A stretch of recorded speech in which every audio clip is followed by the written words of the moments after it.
বিশেষ করে ফিলিস্তিনের মুসলমানদের, গাজার মুসলমানদেরকে রাত্র আসে তো ঘুম হারাম হয়ে যায়। আয় আল্লাহ, গুনাহ করছি বটে, তোমাকে বলছি বটে, তোমার হাবিবকে বলছি বটে, তোমার ভালোবাসা দিলের থেকে বাহির করছি বটে, কিন্তু উম্মত তো, বন্দা তো তোমার, উম্মত তো তোমার হাবিবের। আল্লাহ, তুমি নিজে আমাদেরকে পিটাও, তাতে কোনো আপত্তি নাই, কিন্তু দুশ্মনের হাতে আর মার খাওয়ায় না।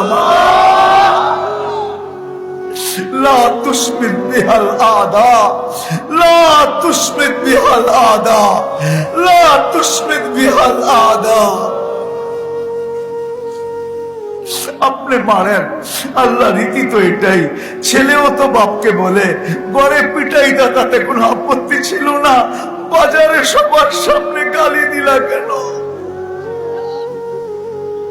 আমাদেরকে আর বিজাতির হাতে মার খাওয়ায় না। আল্লাহ, আপনি পিটান, তাতে কোনো আপত্তি নাই, আমরা আপনারই বন্দা। আল্লাহ, আবাবিলকে কি কাজে লাগাবেন, মশাকে কি কাজে লাগাবেন, আপনার সৈন্যকে কি কাজে লাগাবেন? আল্লাহ, আমরা সাহাবা দেখি নাই, নবী দেখি নাই, সাহাবা দেখি নাই, তাবেই দেখি নাই, তাবেই দেখি নাই, আইম্মায়ে মুজতাহিদিন দেখি নাই, কোন সোনালী যুগই তো আমরা দেখি নাই। কমসে কম এতটুক তো দেখা দাও মালিক, যে তুমি ময়দানে চলে আসছো,